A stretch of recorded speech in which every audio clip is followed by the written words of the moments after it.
Absolutely. You can thank EMI for that. Back in the day, I just finished working with Jimmy Page on Coverdale Page, and my fantastic manager, Howard Kaufman, God rest his soul, and Rupert Perry at EMI said, maybe I should consider working under my own name now. And I said, well, I do love Whitesnake, and I spent a lot of years invested in it. But yeah, I don't mind the idea of a solo record. So that's how it started. I called Adrian, who is not only one of my best friends, but he's one of my favorite writing partners, and said, what are you doing? He said, nothing. I said, do you want to come over and help me write an album? Which he did. And we wrote some of the best songs I think we've ever done, that Whitesnake's ever had. But near the end of the recording, several executives from London flew over, and they'd actually changed executives maybe 2 or 3 times. And these guys said, I'm sorry, but we have to hold you to your contract, which is David Coverdale, known as the artist Whitesnake. And I said, well, it's only 50% like a Whitesnake song. The other stuff, you know, it's more of a solo record. If you remember North Winds, I had girl singers on that. And I haven't had girl singers on Whitesnake records. I work with girl singers with Jimmy Page, but never on Whitesnake. It's kind of like the Beatles, that the guys have got to do the singing, you know? So we tried to turn the guitars up a little bit and the drums, but it was just, I really at that time felt I was done with the overtly corporate business of music. You know, my philosophy has always been art first, then business. And it had changed so dramatically in the 4 decades at that time I'd been involved. Now I'm at 5 decades.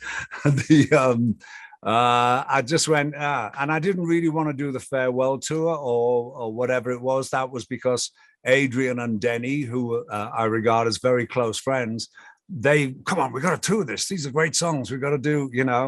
And I'd lost some of my passion, which is completely important to me and what I do and why I'm still involved in doing this. I'm very passionate about it.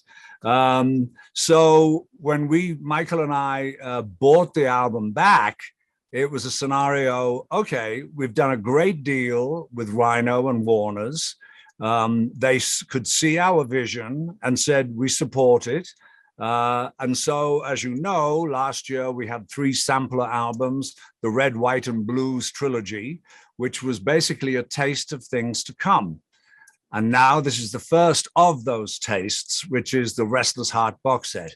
We brought Derek Sherinian, an incredibly capable keyboard player, fantastic organist, who is to me like the son of John Lord. It's a very emotional aspect, but he's just been voted #1 keyboard player of the 21st century. So, wow, you know, and well-deserved. So he added this amazing element of early Whitesnake to these songs. And then we're looking at each other and said, we need to beef up the guitars. And Joel Hoekstra was working with Cher down the road in Las Vegas and had 5 days off. And we said, come home, you know, bring your Les Paul. And he played fantastic big rock Les Paul chords to make it even more so. So what we come up with now is a Whitesnake record, you know, which the last version, which is on the box set, we haven't touched that, we've just remastered it. So the original's there, but this is the vision if it had been a Whitesnake album. Does that make sense? I hope. Somewhat, yeah. It's if you listen to North Winds, which was the blueprint, actually, my second solo album, that was the blueprint for Whitesnake. The blues rock, the soul stuff, you know, if you listen to Your Precious Love, you can directly run a line to it, to a song called Say You Love Me. Don't Fade Away is very much like an autobiographical song, North Winds, the title track. So all of these connections there, and the obvious big Whitesnake epics like Woman Trouble Blues, Take Me Back Again. You know, Too Many Tears, I think, is as easily as good as Is This Love. We write good songs, but I don't think because we had to white snake it up originally, I don't think it served the record well. But I think now it's exactly as it should be.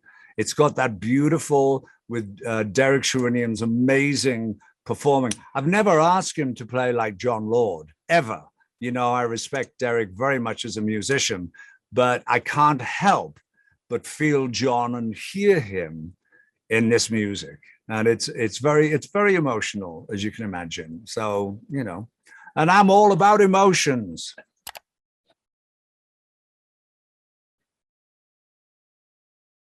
Yes. Well, it's exciting for me. Well, the record company we're working with hadn't even heard it. So they're hearing it as a new Whitesnake album and loving it as a new Whitesnake album. So that's, I think, how their Warners and Rhino are promoting it. It's very fresh. Obviously, if you have the original, you will recognize the songs, but there's a depth to them now, which we've achieved, which gives it a beautiful hybrid aspect of early Whitesnake going into the Slide It In 87 period.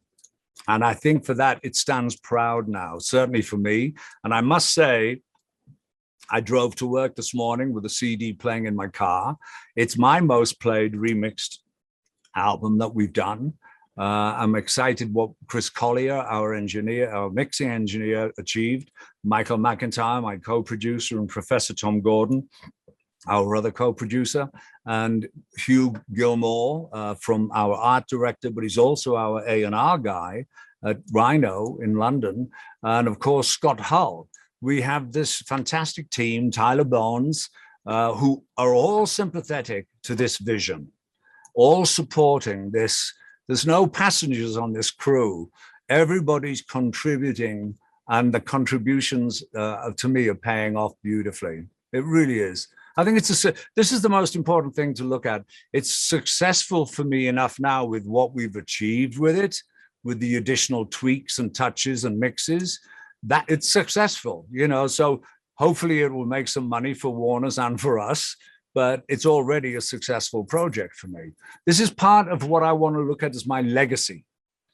Everything I've done over 50 years has always been some kind of time capsule because of the style of the song, the style of the recording, the equipment we use, which has always been the best, but technology is just so far beyond where it was. It's hard to put a best of Whitesnake together from the different chapters and different decades. So one of the things I wanted to do was take it out of time capsules while keeping it as a time capsule, but make it timeless. These are the ones that David's going to be listening to when he gets older. I remember this. Come here. Let me tell you what I used to do. Well, initially, we thought of Dancing on the Titanic when we were seeing the way the record business was going, but we were going to have fun going down, like the old story, the orchestra was playing as the Titanic was sinking. So we were that was just like an in-joke. But a very successful element, I think the first box set we did was 87, one of the 30th anniversary, was it? I'm not sure which anniversary, but we put together a CD called Evolutions, which had John Sykes and I playing simple versions to each other about what song, and these songs charting how they grew from this small seeds into these big rock anthems, Still of the Night, Is This Love, and Is This Love originally I was writing at EMI's request for Tina Turner. I'd still love her to hear it, by the way, Tina. But yeah, so that became a very, very popular element of the box set. So we've maintained that. So both, I think, Dancing on the Titanic and the Evolution CD give you clues of where these songs came from. The different we try different ideas, for the song Crying. We tried a string line in there, but this shows, and the way our colleague, Professor Tom Gordon, professor at University of Reno, he puts these together to give you this, and I find them extraordinarily entertaining. And Adrian was going, "Oh my God, these are amazing!" One of the songs, "Anything You Want," was called "Red Light, Green Light" at the beginning, and the fans love this intimacy of these things, which I never ever thought would ever see the light of day in a public thing. These were just demo ideas for us to play the bass player and the drummer and the keyboard player. But now we put them out and the audience loves to see where the song came from, Yeah. Well, number one, there's a huge emotional connection with Germany for me. I lived there for many years. My daughter was conceived there, and she and my grandchildren live in Munich. So there's this huge connection. It's been so for years. I've made albums in Munich and toured. Every tour is Germany, and it's beautiful. I've always been treated privately and professionally with the greatest courtesy and respect, and I've always felt gratitude for that. So I can't wait to see you guys. I can't wait to see my daughter and my grandchildren. And it's going to be very, very emotional, because this isn't a one farewell one, then it's followed by farewell two, farewell three. This is it. I'm 70 years old. I'm really blessed to feel that I can achieve this. But I'm just going to be very grateful for my blessings. It's important for me to achieve completion, and which that means to go around the world and to thank people for supporting my work for 5 decades. And Germany's right up there on that appreciation table. Can't wait to see you on the farewell tour. This will be it. And I love you, and you supported me for almost 50 years. And I have bluebirds flying out of every orifice with joy that I'm going to see you and play for you again. Viel Spaß.